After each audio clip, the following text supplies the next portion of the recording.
સુરતમાં ચાંદીપુરાના શંકાસ્પદ કેસમાં 11 વર્ષીય બાળકીનું મૃત્યુ થયું છે, જેને લઈને તંત્ર દોડતું થઈ ગયું છે। સુરતમાં ચાંદીપુરા વાયરસનો પહેલો શંકાસ્પદ કેસ શનિવારે નોંધાયો હતો। 11 વર્ષીય કિશોરીની હાલત ખૂબ જ ગંભીર હતી। તેનું આજે સવારે મોત નીપજ્યું હતું। કિશોરી 36 કલાક મોત સામે લડી અને આખરે દમ તોડી દીધો હતો। હાલ તો બાળકીના સેમ્પલ લઈ અને ગાંધીનગર રિપોર્ટ માટે મોકલી દેવામાં આવ્યા છે। રિપોર્ટ બાદ વધુ માહિતી સામે આવશે। શહેરમાં સમાવેશ થયેલા નવા વિસ્તાર કનકપુરના સ્લમ બોર્ડ વિસ્તારમાં રહેતી 11 વર્ષીય તરુણીને ચાંદીપુરાના લક્ષણો સામે આવ્યા હતા। શુક્રવારે રાત્રે 12 વાગ્યાના સુમારે બાળકીને તાવ આવ્યો હતો। પરિવારે ડોલો દવા આપી હતી। શનિવારે સવારે ઉઠી ત્યારે ઉલટીઓ થવા લાગી, જેથી ખાનગી મેડિકલ સ્ટોર ઉપરથી દવા લાવીને આપી હતી। તેમ છતાં સારું નહીં થતાં પરિવાર સચિન ખાનગી હોસ્પિટલમાં બાળકીને લઈ ગયું હતું। સારવાર દરમિયાન બપોરે 3 વખત ખેંચ આવતા તેણીની તબિયત લથડવા લાગી હતી, જેથી ખાનગી હોસ્પિટલથી તેણીને નવી સિવિલ હોસ્પિટલ ખાતે રિફર કરી દેવામાં આવી હતી। નવી સિવિલ હોસ્પિટલમાં સારવાર માટે આવ્યા ત્યારે બાળકીની હિસ્ટ્રી જોઈ અને ફરજ ઉપરના તબીબોને ચાંદીપુરા વાયરસના શંકાસ્પદ લક્ષણો લાગ્યા હતા અને તાત્કાલિક વેન્ટિલેટર ઉપર રાખી સારવાર ચાલુ કરી હતી, તેમજ જરૂરી સેમ્પલ લેવામાં આવ્યા હતા। બાળકીના પિતાએ જણાવ્યું હતું કે તેમની 6ઠ્ઠા ધોરણમાં ભણતી 11 વર્ષની દીકરીની શુક્રવારે રાત્રે તબિયત બગડી હતી। સિવિલ હોસ્પિટલના ડોક્ટરો દ્વારા ઘણી બધી બાબતોની પૂછપરછ કરવામાં આવી હતી। માત્ર તાવ આવ્યો હતો અને ત્યારબાદ ઉલટીઓ થઈ હતી। 2-3 વખત થોડી ખેંચ આવવાની પણ તકલીફ થઈ હતી। આ પહેલાં તેને ક્યારેય ખેંચ આવી ન હતી। અમે સુરત છોડીને અન્ય કોઈ શહેરમાં કે બીજે ક્યાંક બહાર ગયા નથી। જિકીશા પાટડિયા 11 વર્ષીય તરુણીને 36 કલાક સિવિલ હોસ્પિટલમાં દાખલ રાખવામાં આવી હતી, જેનું આજે વહેલી સવારે મોત નીપજ્યું હતું। સુરત સિવિલ હોસ્પિટલમાં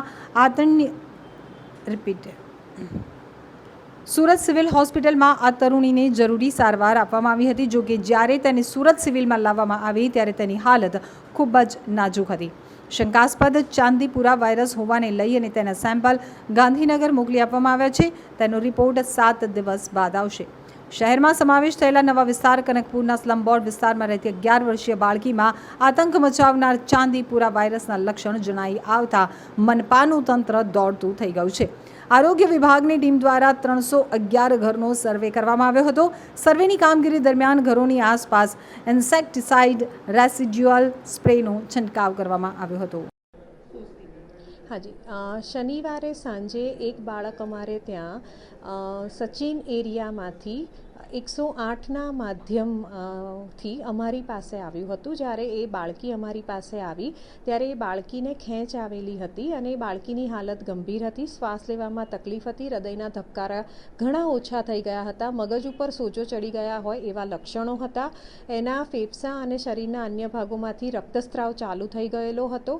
એ પરિસ્થિતિમાં ઇમરજન્સી ટીમે એ બાળકને જરૂરી બચાવ કાર્ય કરી અને ઇન્ટેન્સિવ કેર યુનિટમાં શિફ્ટ કરેલું હતું અને સરકારશ્રીની ગાઈડલાઈન અનુસાર બાળકને ટ્રીટમેન્ટ ચાલુ કરી દેવામાં આવી હતી।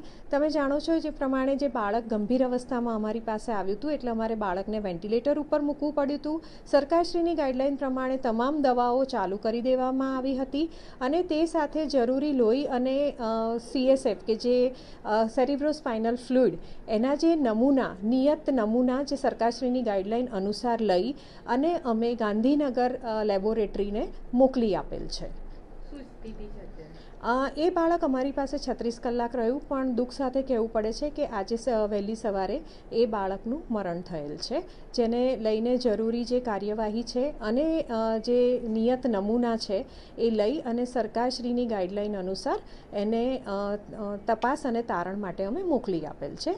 રિપોર્ટ આવતા લગભગ 7 દિવસ લાગશે, પણ એ સાથે કહી દઉં કે અમારે એ બાળકનામાં જે ડેન્ગ્યુ કે બેક્ટેરિયલ મેનિન્જાઇટિસ જેની સંભાવના અમે વધારે જોઈ રહ્યા છીએ એના રિપોર્ટ્સ હજુ આવવાના બાકી છે। એટલે એ રિપોર્ટ્સ આવે અમે એ બાળકની જે પણ કંઈ ટ્રીટમેન્ટ છે અને ડાયગ્નોસિસ છે એ બાબતે અપડેટ કરતા રહીશું। મેમ, વધારે જોવા મળે છે કાચા મકાન કે એવી રીતે જે મકાન હોય છે ત્યાં આ બાળકોમાં સિમ્ટમ્સ વધારે હોય છે, આ જે બાળકી હતી તેનું મકાન કેવું હતું કઈ જાણ? જી, આ બાળકી સચિનના સ્લમ બોર્ડમાંથી આવતી હતી. અમને મળેલ માહિતી અનુસાર એ પાકું મકાન હતું.